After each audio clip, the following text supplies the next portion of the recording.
Have you ever felt a genuine connection with a celebrity, a YouTuber, or maybe even a fictional character? Or maybe you've cried when your favorite character died, or you're very, very excited when your favorite celebrity post? Today I'm going to discuss the phenomenon parasocial relationships. In today's age of social media and streaming platforms, and with the constant media exposure everybody experiences daily, parasocial relationships are more common than ever.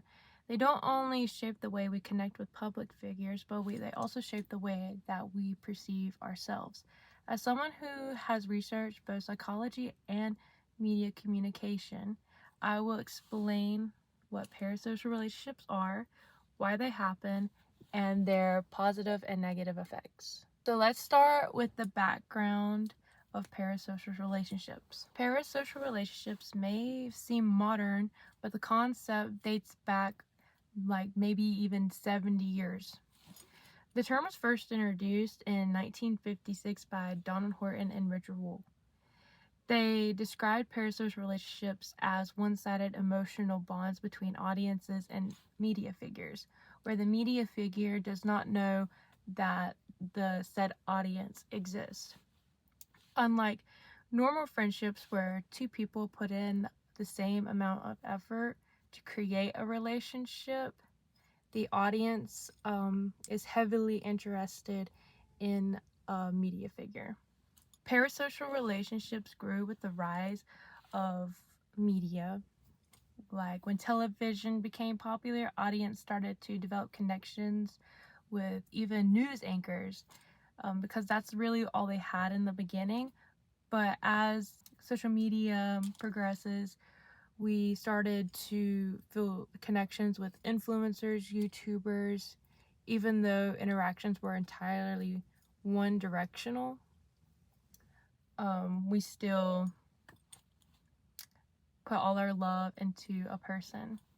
A good example of this would be Harry Potter, honestly. Harry Potter was like a really big thing for our generation, and people really like connected with Harry Potter. Like I had a lot of friends that felt really connected and just really like obsessed over that series. Fast forward to today, and the internet has taken a whole new level with YouTube, TikTok, Instagram, Twitch, like all this other stuff. Fans can consume hours of content from the same person. They can do this daily, and this creates the illusion of intimacy, and it makes it stronger because it's a routine. According to Horton and Hull's original work, audiences often feel as if they are part of a friendship, even though the performer does not even know that they exist. Again, if you think like you might laugh at a YouTuber's joke or nod along to advice a podcaster gives you, these actions mimic how we would react in real life with a real life relationship. So now that we know what parasocial relationships are and their history, let's take a look at why they happen in the first place. One of the biggest reasons that parasocial relationships happen is because humans are wired to seek connection. Psychologists explains that we all have a fundamental need to belong and to feel emotionally validated. When real life connections are available, we go out on Instagram or YouTube and other social media platforms to seek these connections that we don't always get daily. Another reason is the way that media figures are presented. They're presented as these well-behaved, well-mannered people, and we obviously as people love to see that. We like to see kind-hearted people succeed.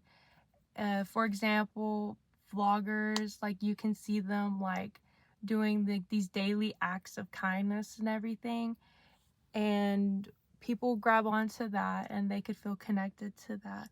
Another thing is also vloggers, they make us feel like we are a part of their daily lives. For example, they will like vlog face to face, like maybe laying in bed or something, like you're FaceTiming a friend.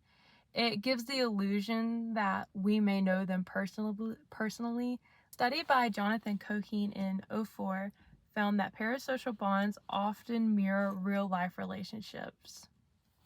They fulfill emotional and social needs, especially when direct interactions aren't available. This explains why people feel comfort when watching a familiar YouTuber or why they miss a celebrity when they're absent from social media. These feelings are real even if the relationship isn't mutual.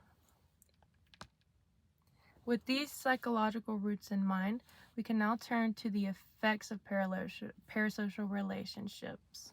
We'll look at the positives and the negatives. Since parasocial relationships are not all good or bad, like many aspects of everything, they have both benefits and risks. We'll start with the positive side.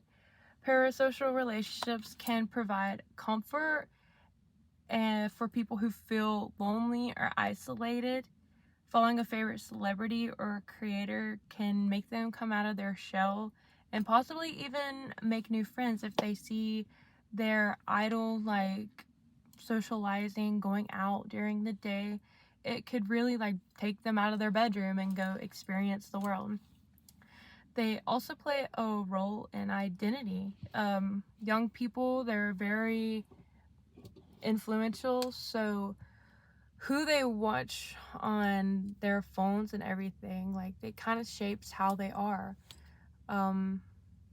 For example, a teen might take inspiration from like a YouTuber's self-confidence, like they're confident enough to go film themselves and put themselves out there.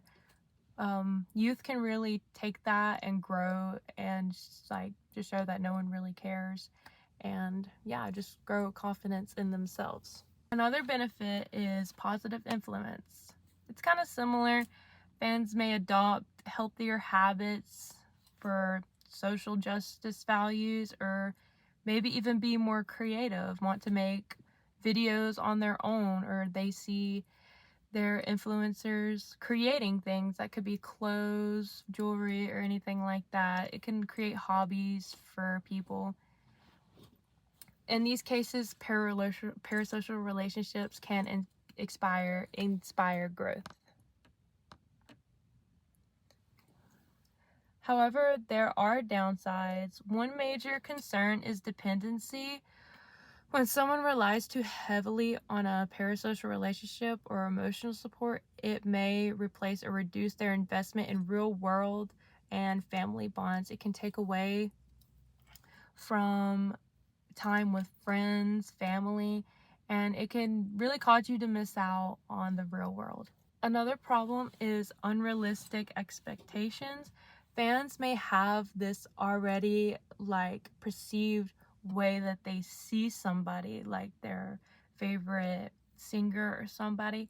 So when said singer like acts out in a way that a fan may not like accept or just like perceive them that way, it could cause a really toxic outlook on famous figures. Like, you always have to remember that they are humans too. So, and in extreme cases, parasocial attachment can interfere with mental health. Some people may develop obsessive like tendencies, such as stalking or experiencing deep sadness if they stop producing content. You always got to put yourself first, so make sure that you're invested in your own life more than you are another's. Research by Tukachinsky and Stever in 2018 noted that while parasocial connections are often increased well-being, excessive reliance can increase loneliness and unhealthy attachment issues. This means that moderate parasocial relationships can be healthy and maybe even enjoyable. But when they take over someone's emotional life, they can do great harm. Okay, in conclusion, today I've explained the phenomenon known as parasocial relationships. We looked at what parasocial relationships are and their history, why they occur from a psychological standpoint, and the positive and negative effects they have.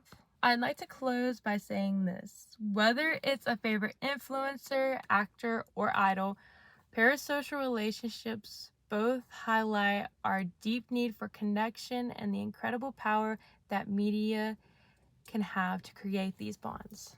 As we continue to admire, follow, and even obsess over our favorite celebrities, it's important to recognize both the comforts and concerns of parasocial relationships. They can inspire us, bring us joy, self-confidence, and other motivational things, and even guide us towards positive change. But they should never fully replace genuine face-to-face human reaction, the kind of relationship that goes both ways. Thank you.